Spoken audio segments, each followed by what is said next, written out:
isn't one. There isn't a philosophy. There's terrible ups and downs of arrogant confidence and total despair and sort of dull, lukewarm in-betweenies. Oh, I'm good enough.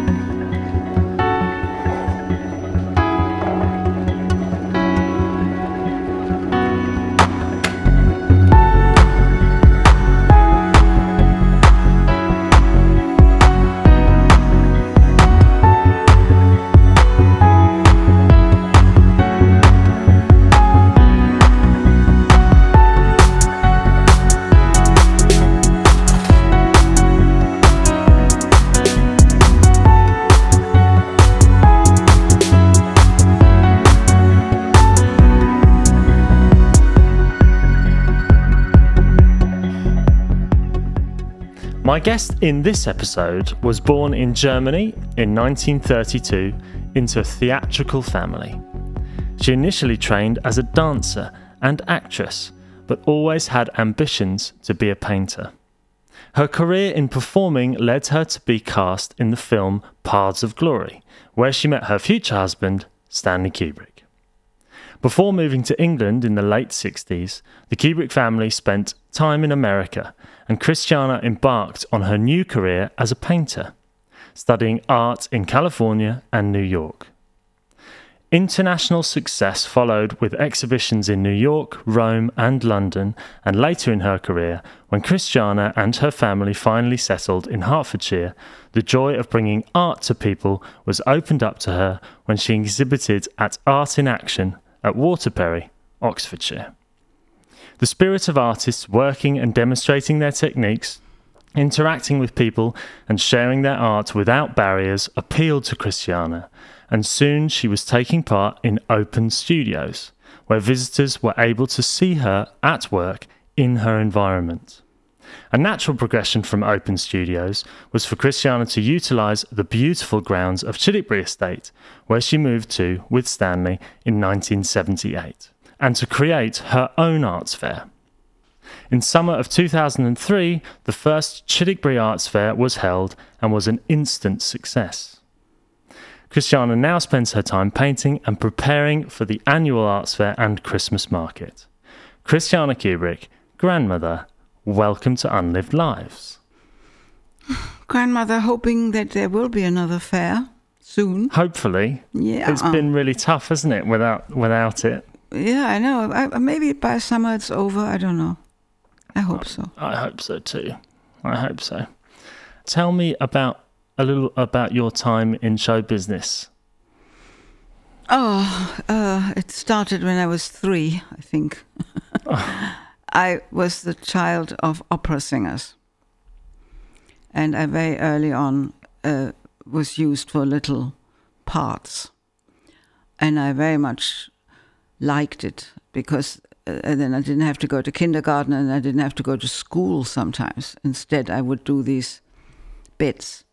And my favorite thing was to sit when they were rehearsing operas in the orchestra pit.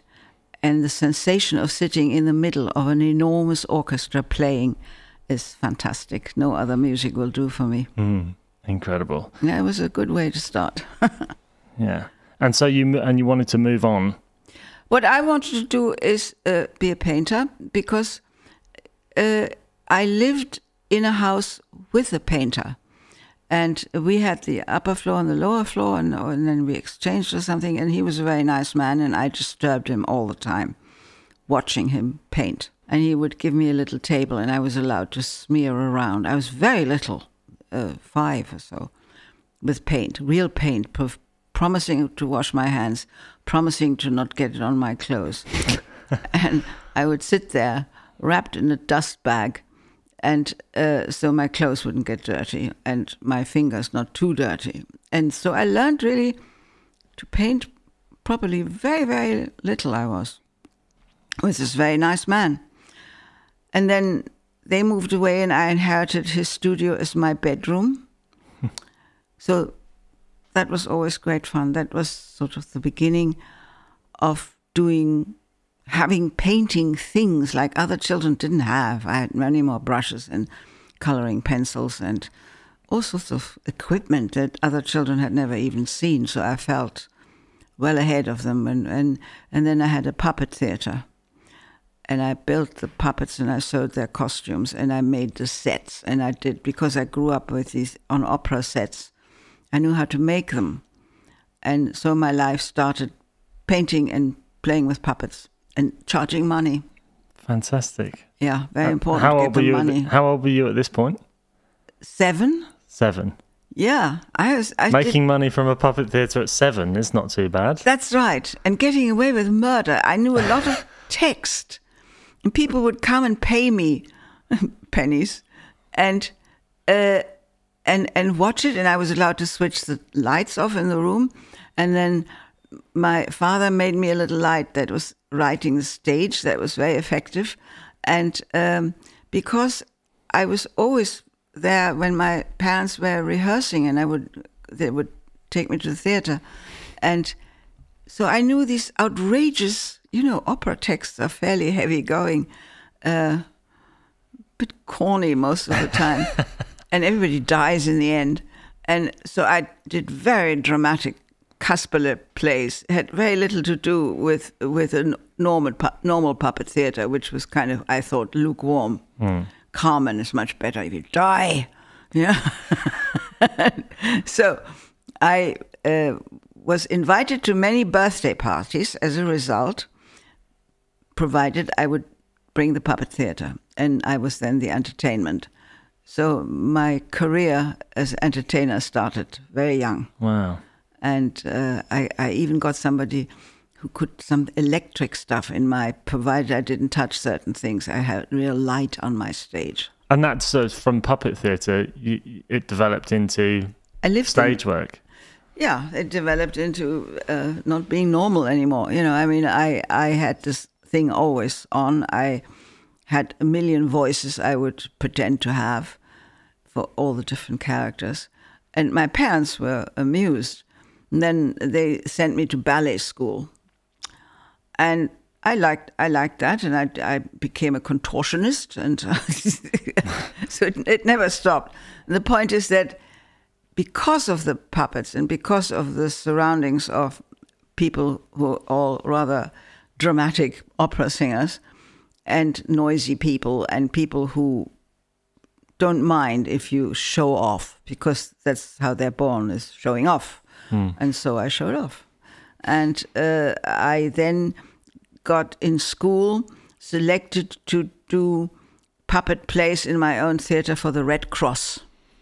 Wow. That's my first career move. Wow.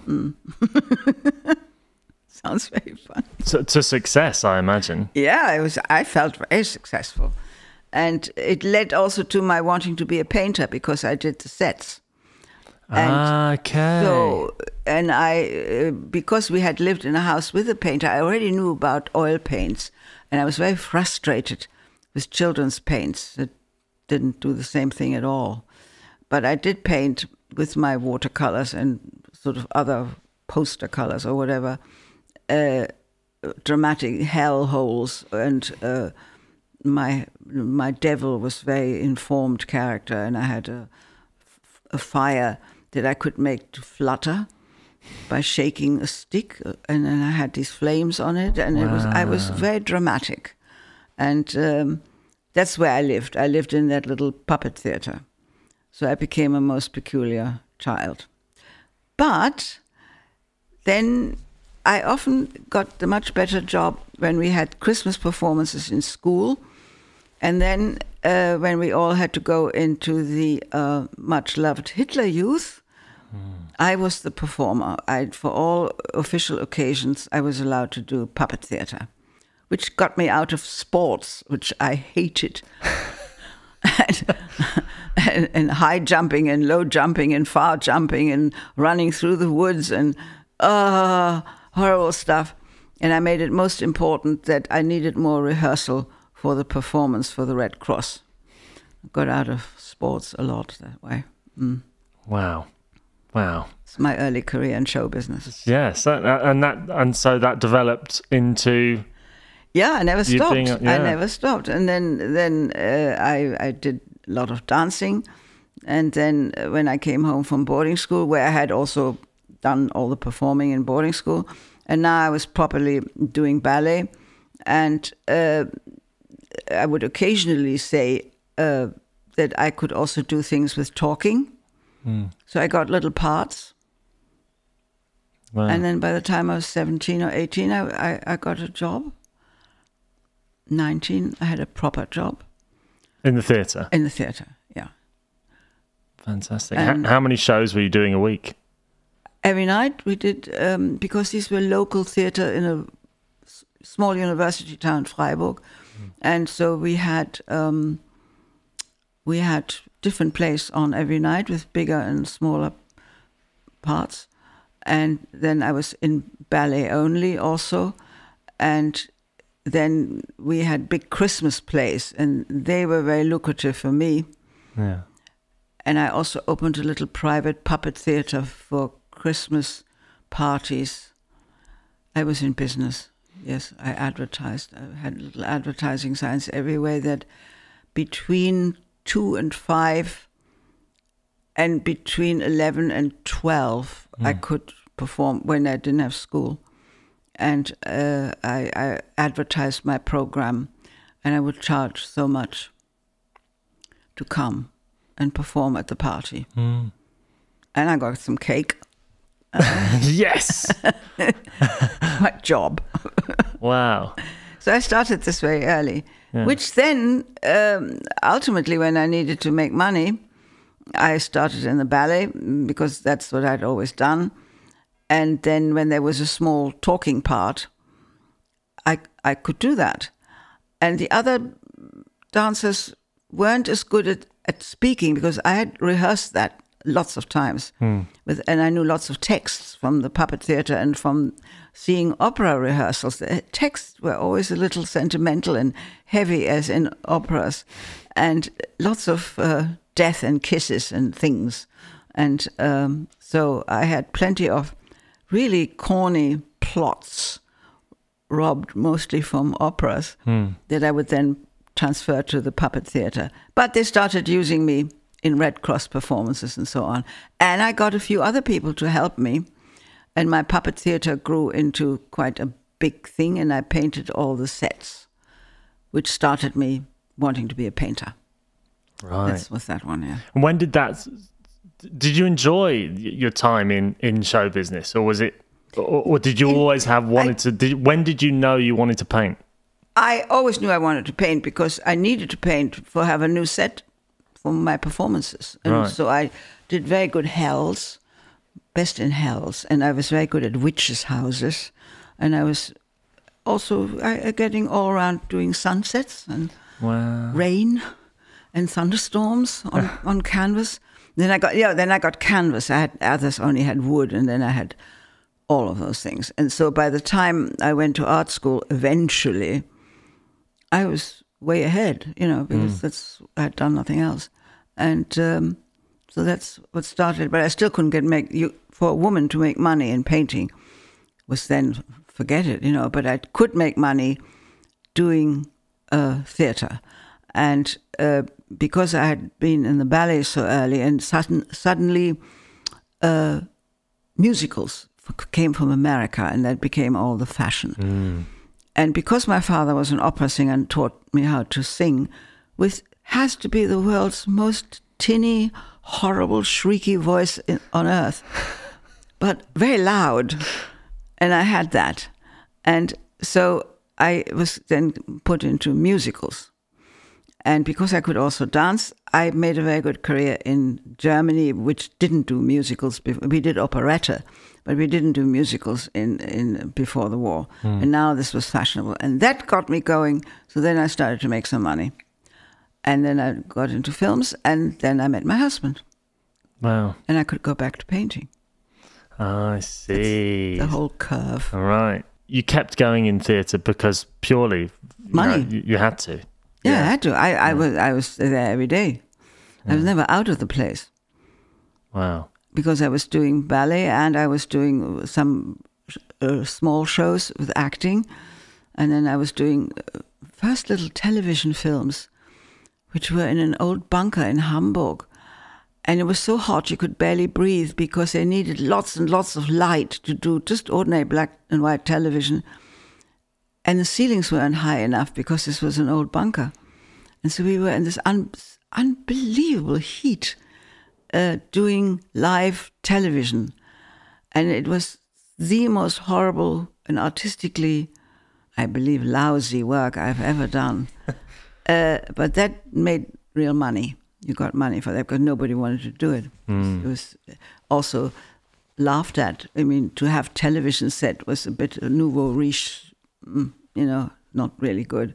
And it wasn't. It was only 3-4 hours, I think 4 o'clock. And then in the evening, another program. That was all the television there was. And so if you got into that I made money with that. Yeah, that was good. Wow. But so primitive. Artistically, probably the lowest form of working you could possibly imagine. And so hot, because the light was always so strong and far too near. And it was bad times. Started in Hamburg at the Nordwestdeutscher Rundfunk, where they had television, I think, for 2 or 3 hours a day, no longer. But to be in that was good. And so once they knew you knew how to do it and knew all the disciplines, so you mustn't walk into somebody else's set. Because it was all on one old room or stage, sort of sealed off, but the sealed off behind the next wall was another show altogether, and you mustn't walk into it. You ruined it. And it was as primitive as it looked. And really bad television.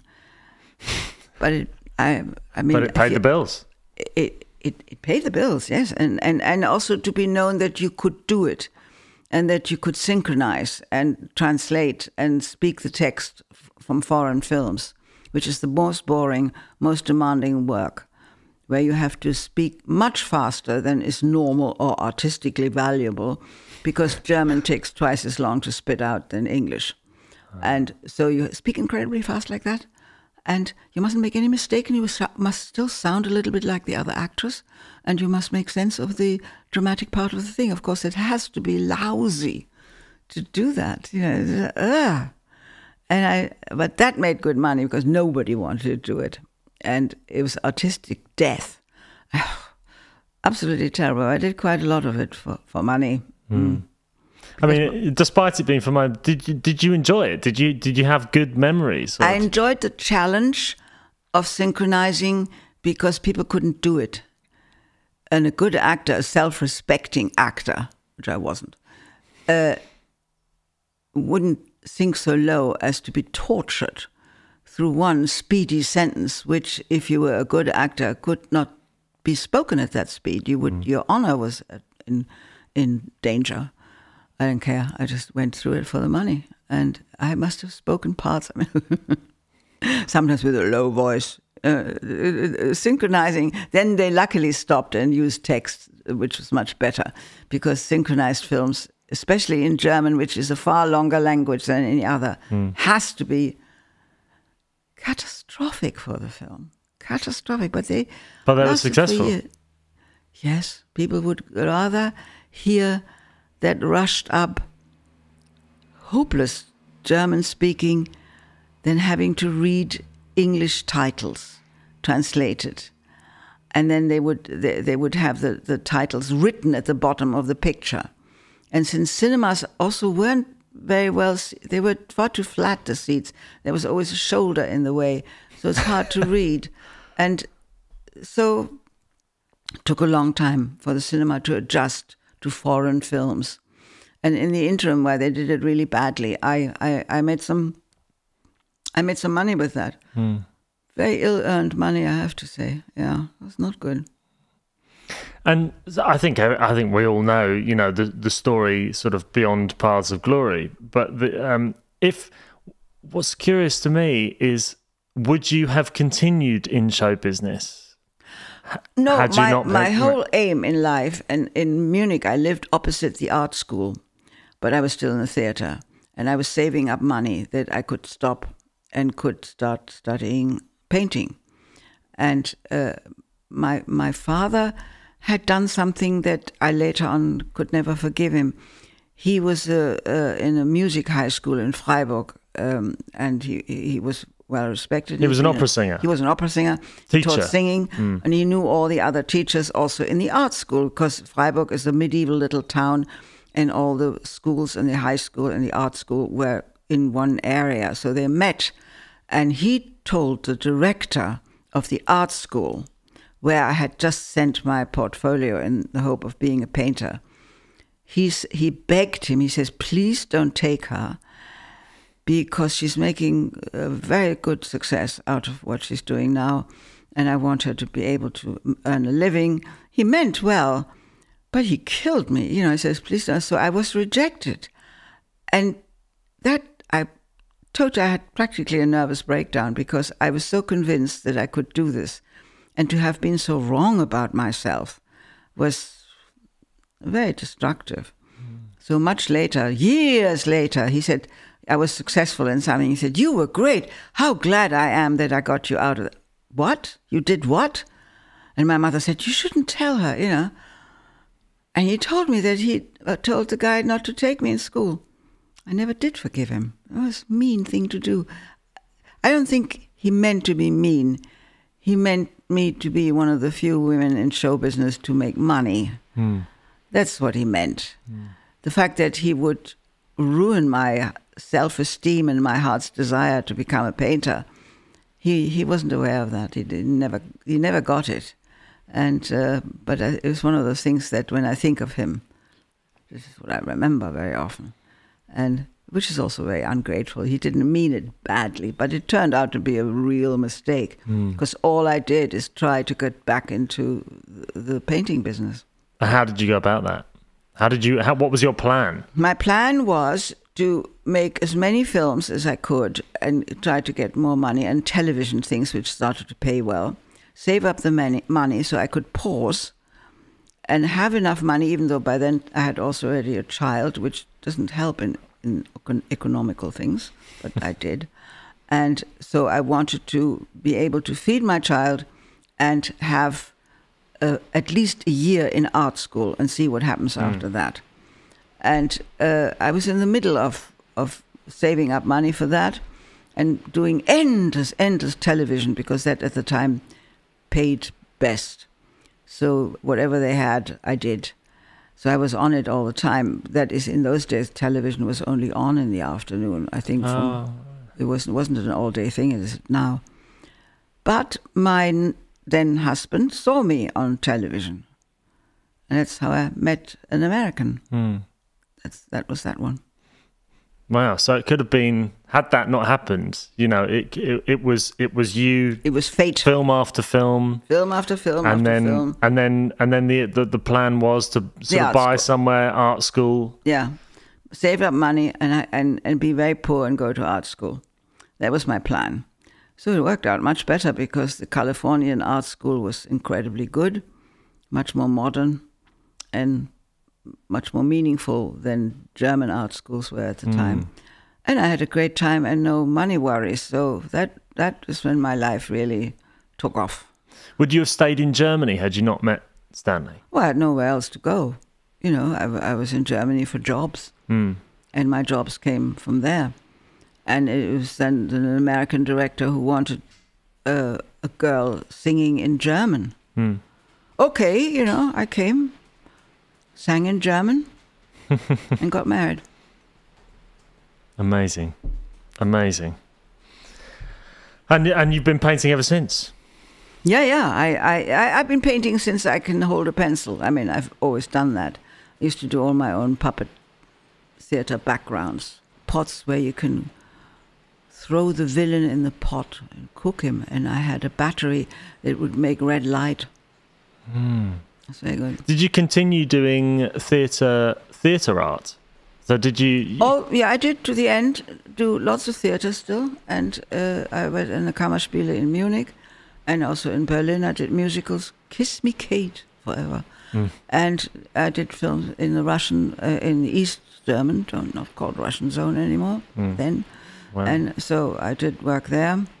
And so I made films and television. Early television was very exciting. What was the focus of your art? Was still life? I didn't know. I practiced painting, and it was pathetic stuff. And I have mostly forgotten it, and I never, because I got divorced very quickly and rushed off to America when I met my new husband, and my former husband didn't send me any of my stuff, so I lost it all. I lost all the early work. Yeah, that was still there, and but at the time, I didn't care. It wasn't important, and that was that story. Yeah. And then you were in England, and your time in Open Studios and at Waterperry, you know, that became your focus. Oh, England was, first of all, I liked the English. I liked the American art school. I liked New York very much. I went to the Art Students Leagues, I think it was called. I think so. And I studied there, painted all day. And then I came to England and went to art school in, I forgot the name of the art school. Never mind, I did go all the time. And from then on, that's all I've done, is paint. And that's always what I wanted to do. And it does sound very old-fashioned now, but at the time, being a woman painter, forget it. You know, you don't make a penny. If you're very lucky, you get to be a dress designer or something to do in fashion or something in theater decoration if you're very lucky. But you couldn't be a painter who has exhibitions. And in Germany, for once, there weren't as many art galleries as there are now in England and America. And I haven't been back to Germany, so I don't know. I think there are many more there as well. So that's that story. But that's what I've always wanted to be.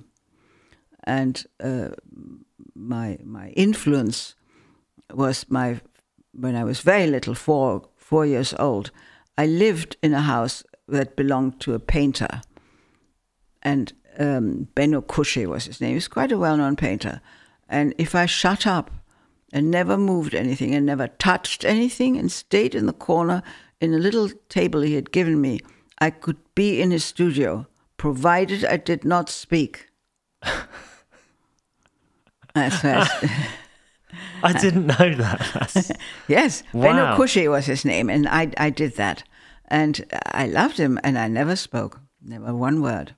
So is that where that must have been real painting, watching him. Somebody really painting, and he'd given me some brushes, and he'd given me some bits of cardboard and things that I could paint on, and then I got some pieces of wood, and I could paint on that, and I had to promise to wash my hands, and I had to promise not to touch anything on his table. So how did that come about? We lived in the same house. Their house was one of those modern, rows and rows of private houses that they built in Germany, all pretty much the same. And they were a way to have a house and a garden. But some of the houses were big enough so 2 families could live there. And I lived with a family where the man was a painter. And I think the woman, and my father taught his son opera singing. So that's where we lived. And they were very nice people. And they allowed me to play in the garden, which legally wasn't rented by us, and so, but it was a great place. And then the top room was huge. It was the roof, really, with one enormous window. And then the painter moved away, and I was given that room nobody wanted, because it was this one big window and cold. I didn't mind being cold. And I had this big room and studio, and it was his former studio. So that was bliss. I found lots of old things. He gave me all his throwaway bits and pieces and canvases and cardboard and wooden pieces, and also old canvases that I was allowed to paint over. Only I wasn't given really good paint. It kept peeling off. I remember that was very sad. But other than that, that's how I started. I had watched this guy paint, and that's all I wanted to do. Who would you say was the biggest influence on your life in art? Bonnard, Pierre Bonnard comes to mind. I liked him best. And lots of French painters I liked, lots of Impressionists, and I liked also earlier. I liked all painting for a while. I looked at every painting there ever was. I went to every museum there ever was. And that's all I wanted to do. And then in California, I went to a proper art school, and I had for the first time a real easel with 3 legs. I've never had this before. Wow. What did you use before? Tables and floor, walls. You know, my mother thought the thing got in the way. And it also wasn't approved. Women painters were considered a born failure. There weren't any. They didn't have any exhibitions. And women always got jobs in fashion, as I said before, or doing backgrounds to things. And it wasn't glamorous. And as a woman to want to be a painter, they immediately said, no, forget it. You know, don't do that. And as I said, my father told the director of not to take me because he saw me poverty-stricken while I was already making money from the stage work. So from his point of view, I guess he was logical. And I probably would have starved. You know, I mean, I don't think anybody would have bought my paintings, nor were they any good. I mean, the start for any painter is hard. Sure. Even if they're genius capacity and really good already, they still have a hard time, especially if they're women. Just coming back to the art, does the price of a piece of art reflect how good it is? God, that's a long debate. I think ultimately, over years and years and years, that the quality wins. But for a long time, the quality of the painting is hampered if it is not at the hot spot of fashion at the time. So to predict careers for good painters, or for one who you think paints very badly but knocks out meters and meters of abstract wonders that, to my artistic mind, some are very good. I mean, I'm not saying they're all bad, but they are shallow in approach. And when the fashion of abstract art is over, then only the very best abstract art will still be bought, and it will tend to be probably Japanese. They're the kings of abstract thinking, and they have these wonderful layouts and patterns. And I don't think in Europe it was ever as good. But this I can bore you to death with. These are many opinions in the area. Sure. No, well, I mean, it's fascinating. So it's probably something to do with the culture and the what's popular at the time. You know, if abstract is absolutely popular. And what influences the popularity of something is something everybody would like to know, especially galleries. It goes from one thing to another, and suddenly something becomes a sensation, and 2 years later, oh no, you know. So that's like predicting fashion. You can't do it. No. What's the kindest thing anyone's ever done for you? Kindest thing? Marry me. My husband, yes. Yeah. Yes, he married me. I thought that was very flattering. Does good things for one's ego. Yes, it did. It did everything for my ego. Yeah. You know, I hadn't thought about myself very much. And then I suddenly thought, wow. So, yeah, I always wanted to be married. I liked to be married. I also needed to be married because I already had a daughter. Right. It would be good to give her a father. Right. And then Stanley became her father. And I was very happy to be married. And never not only married, but married to somebody who loved you and you loved. Marriage. I was completely in love, and absolutely. And also, Stanley was very interesting to live with. I mean, I was very lucky to meet him. I worked for him. He hired me for some part, and I thought, yeah. So I was very happy to be married. Yeah. But is there anything you regret not doing due to being afraid? Oh, that comes into the field of endless questioning and neurotic thought and self-doubt, all of that. Yeah.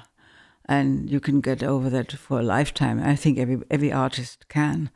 And what would happen if I had done that, and shouldn't I have done it that way? And you wouldn't be an artist if you were not vulnerable to that fate of doubt and confidence, doubt, confidence, doubt.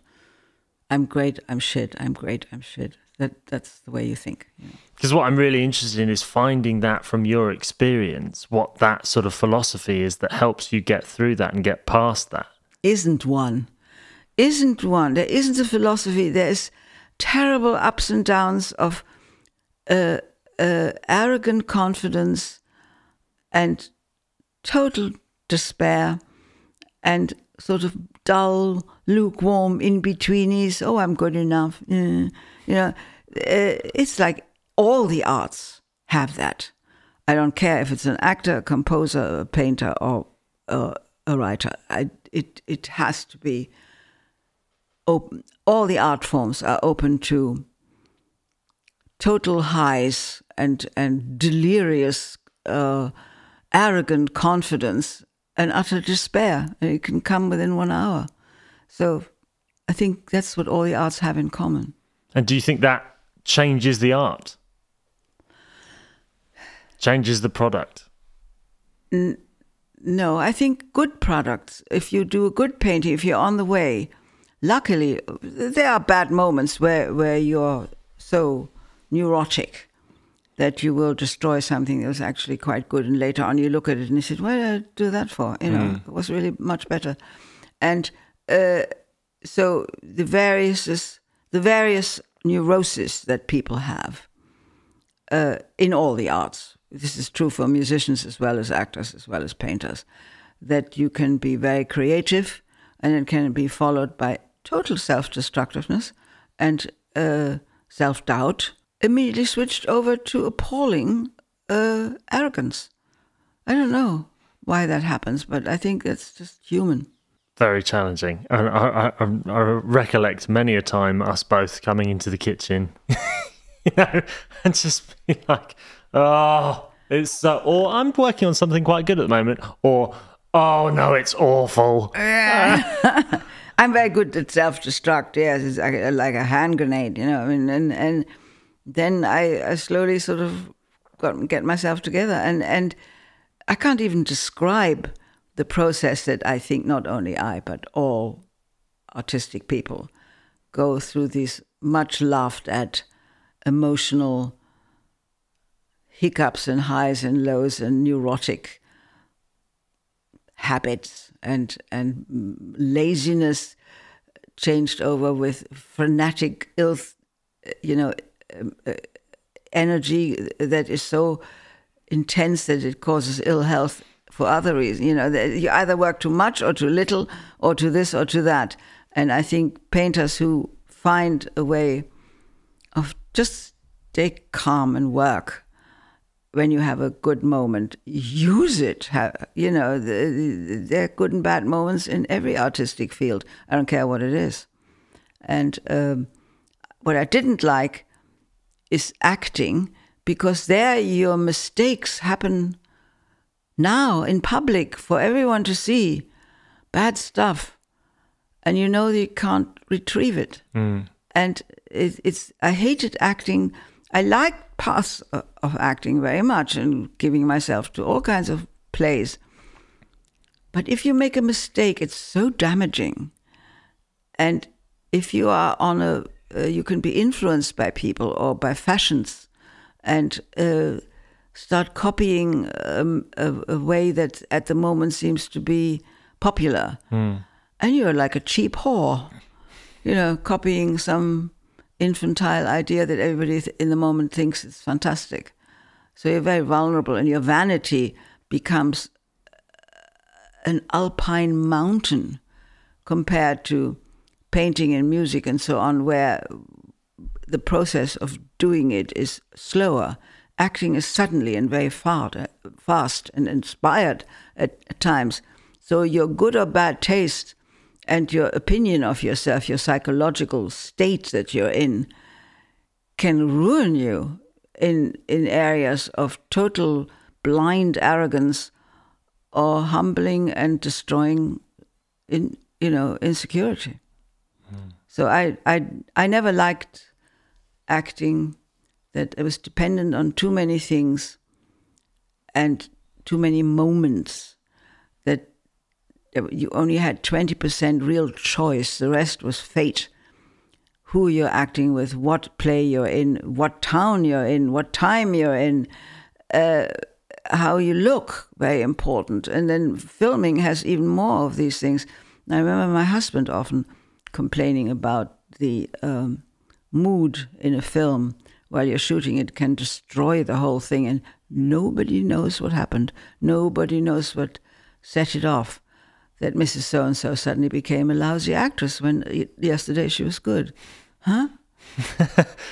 And there's great danger, and because film is so expensive, if several scenes have been shot and the actress that had been good yesterday is today a toad, yeah, you don't know what to do. And it's very expensive to have to do it again. Yeah. Yeah. It occurs to me, grandmother, that the strength that you have mustered to as you say, in those moments of self-doubt, and you're painting and you do a painting and you think, what the hell am I doing? Those real lows. Yeah. And, of which, I recognize entirely. And I think any creative person, as you say, will. But the determination to do it and to keep doing it, where does that come from for you? It comes from crying and sucking your thumb and feeling stupid and doing that for quite a while. And then thinking, well, I can either keep doing this and feeling sorry for myself, or I can try something very simple. Maybe that isn't gone wrong. And then slowly you climb up again, saying, no, I can pull myself together. I'm better than that. I'm smarter than that. I'm quicker than that. And I'm more industrious than that. And I have to be a grown-up, yes. And I think there's hardly any profession or any activity where this particular scale does not apply. Very tough. And for people who have never been sort of shown a door that they could walk through, I know a lot of people who have never been shown that they have the option to be creative. That's true. By the sounds of things, your childhood and your father tried to deter you from being that sort of creative, that he acting is a creative field, you could say. However, you were deterred, but you persevered. And I did, yeah. But there are so many people, I think, that don't even see it as an option, and what advice would you give them? Well, you can feel yourself. I experienced my longing for painting. I wasn't, because you don't do it all the time, you're not good. And so my little drawings and my little paintings was mostly only watercolor. I never even dared to use anything as serious as oil. Oh, no, far too insecure. And every once in a while I did something, everybody said, you can draw really well. And I did lots of cartoons and stuff. And then I got confidence that I wish I could do this all the time. And I wished that very much. And I did hundreds of drawings. But my success was now in acting. And I couldn't very well let go of the income. And I couldn't let go of the feeling that this is something I know how to do. And then I kept thinking, but it's not really what I want to do. I'm bored. And in another 5 years, I'll be too old for this. Not am I then bored, but also scared. And the life of an actress is relatively short. and then you only get to play the dying auntie. And then there is a long time where you're not old enough to play the drunken grandmother, but you are not young enough to play the lover. And that's the time where many actresses, especially females, lose all jobs. Nobody wants the in-between time when you're 45. You play the divorced wife who's very angry and drunk. That scene lasts about 2 minutes. It's not enough to make money. So I always saw this danger in acting, and I thought with drawing and painting, and I had heard of contracts that people have with book companies where you could illustrate novels, illustrate children's books, illustrate even filling in paint books. You know, if there's somebody has to draw this so it can be published. And I thought there's always a job for somebody who can draw really well. And if somebody says, I want you to do a tractor or a locomotive or goldfish or a palm tree or an old man's face or a pin-up girl, and you have to sit down with a pencil and draw that will make you money, because they can then use it. And you don't get much money at all. I mean, you get very little money, but it's another day you can buy food. And so, well, in film parts, you get lots of money, but you may not get another film for a long time. In the theater, you get reasonably good money, but you may have to be on stage doing the same part for 7 months. You slowly go mad. Yeah, I've done musicals. If I didn't do Kiss Me Kate, I don't know how many times. And it becomes very depressing. And also you become not as good as you were in the beginning. You're just this typical, you get very bad habits of things that you know to do well. Your tap dancing improves, yes. And you can do a handstand on one hand. But you're already getting a little too old for those kind of things. So I hated this feeling of, by the time you're good enough, you're too old. That all actors and actresses mostly are haunted by. And your preoccupation with your looks and people having face operations and the endless talk about your erotic potency, your elegance, in addition to your skill as an actor, come then things about your personality. Is it one that makes money or not? Are you sexy or not? Are you too coquettish to be sexy? Are you too childish? Are you too old-fashioned? Are you too? And you go mad with self-examination, and I hated that profession. I hated constantly having to observe myself and to watch that I do certain things in the way people might find interesting or good or erotic taste. I wasn't good at all at things like that. If there were emotional scenes, it felt far too personal, far too indiscreet to be really good at it. You have to really come out with stuff that is what you thought, very private. And that process some actors like, and they're the good ones. And some actors hate it. And they're at best mediocre, and that was me. Because I hated this spilling my innermost feelings onto a stage in front of these guys down there in the audience. No way. While in painting and drawing, you can give all you got. You can think about it, you can correct it, you are the master over what you're doing. And it seemed to me a much more wonderful and pure art form. But then this is a painter speaking, so it's not true for everybody. What's interesting is that you've created an arts fair where you sit and paint in front of people. Yeah. So having that sort of it being on show, you said you don't like the pressure from being an actress and it being live. But then now you've created a form where your art is live. Because now it's not me. It's my painting. Right. I'm doing something that people want to learn and draw and think about it and see how it's done. And I feel proud that I'm the person that can do that. I can show you how to do that. I know this looks boring, this looks interesting. It all goes on in one painting. I can do oil, I can do drawing, I do poor watercolor. Watercolor has too many accidents in it. Oh. And but I enjoy showing off my skills.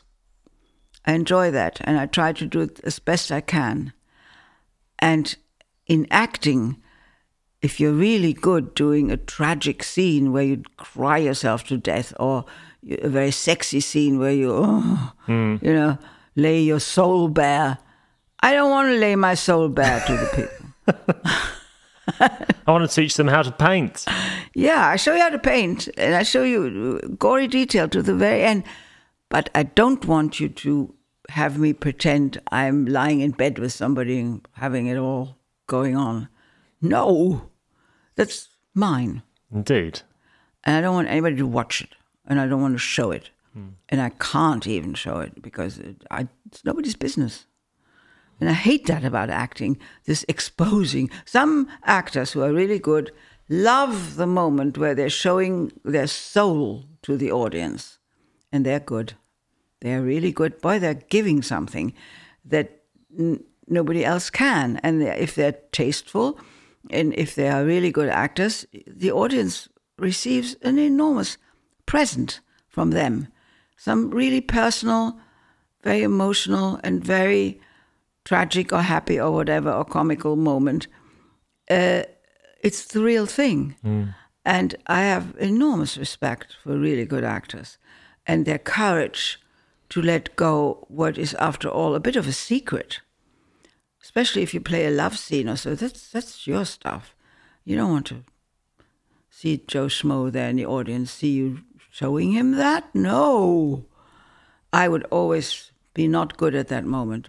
Because I would wake up and think, I'm standing on a stage, and these guys down there don't need to know what I look like when I'm in the ecstasies of lovemaking. No, no way. No.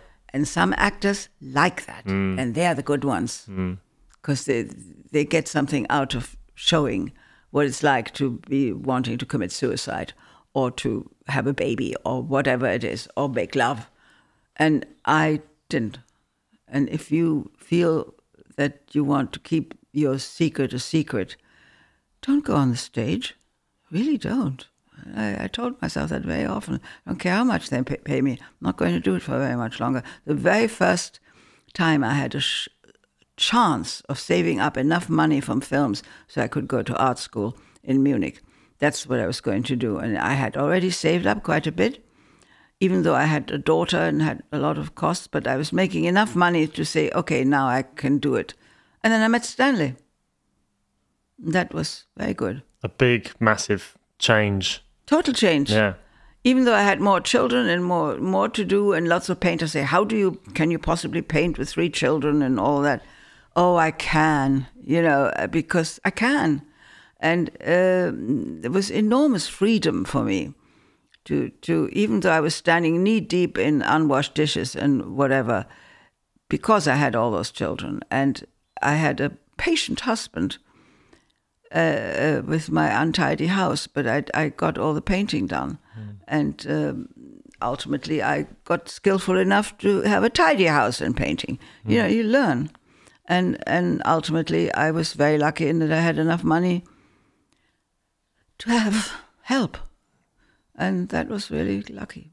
For every day, I think I'm lucky that I have that. And in that way, do you think you live a sort of an ordinary or an extraordinary life? I live the life I wanted. That's the ultimate. You can't do better than that. And I don't have too many worries. I sometimes wake up and think you really should worry. You don't find out enough. There's all sorts of dangers. I have a brother who's very much into that and says, warns me. But I'm not really afraid at the moment. And the luxury of living in a park rather than a garden, and in a big fat house, and having all the paint and no money worries, that is the ultimate luxury. And I'm aware of it every second of the day. Never take it for granted. I never do. That's that. This is a boring conversation for you. That's absolutely not. That's why I'm doing it, because it's very interesting. It's incredibly interesting. Good. Who or what do you think might have stopped you from fulfilling your full potential?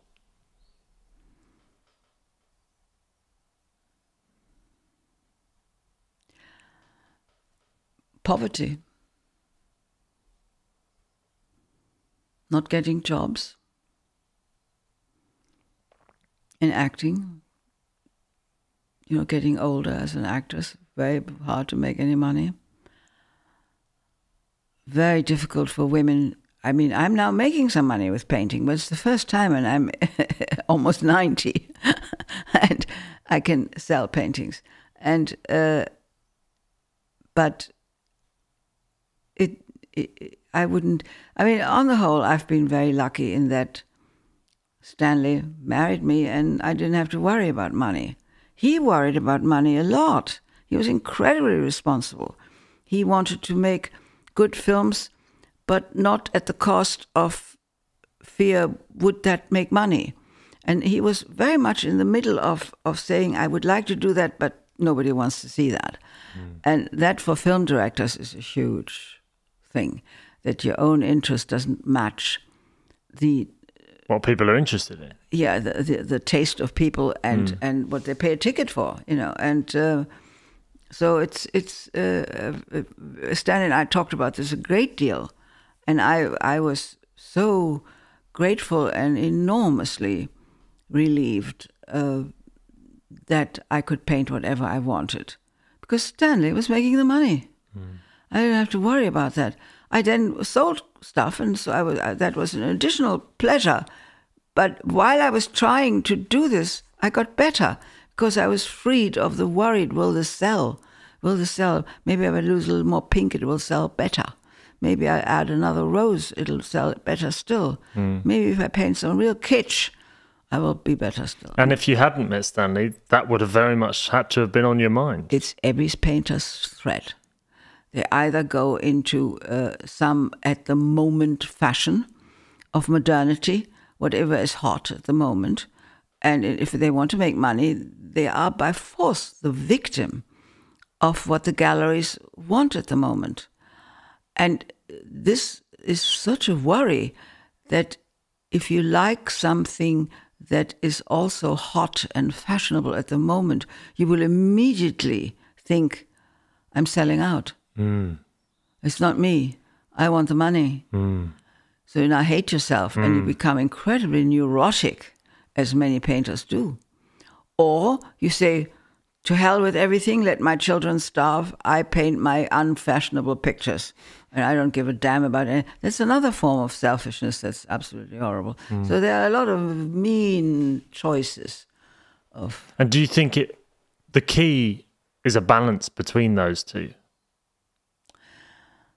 The key is being clever and talented and coming up with ideas that catch the audience where it has never been touched before, and where you come up with something new or something interesting or something so well painted, something so well observed that even though it may not be new within the art world, this is one of the better samples. So you can have quality painters, both in traditional or in blasting modern fields. They're equally, as long as they're honest, as long as the person has tried their best, I think it's honorable. And if you are just a cheap copycat that does what is hot at the moment and copies it 100 times, it's also immediately visible, or in most cases, very visible. Yeah, I think so. The time it takes to find your original idea.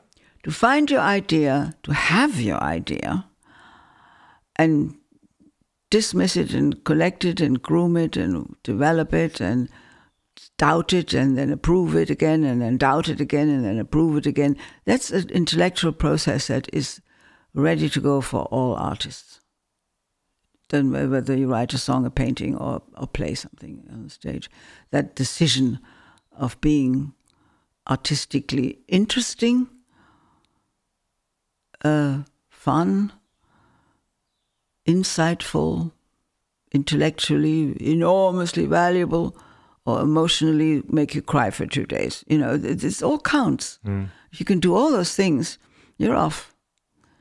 And in painting, you don't need to know why you suddenly buy or want a painting. That's an interesting bit. You say, why did I buy that? I love it. Why do I love it? I don't know. You know, that goes on. I really like that. Why do you think? I think it's a bit of kitsch. No. You know, that is the moment you buy a painting. And it has nothing to do with your education, with your insight, with your mood of the moment, with your knowledge of art. It's direct. You want to have it and hang it over your bed. There it is. That's buying something you like. I think that's what counts. I'm talking rubbish. No, you're absolutely not. You're talking fantastically. Christiane Kubrick. Yes. Grandmother, thank you so much for coming on the show. I really, really appreciate it. Okay. And it's been absolutely marvellous Good. to have you.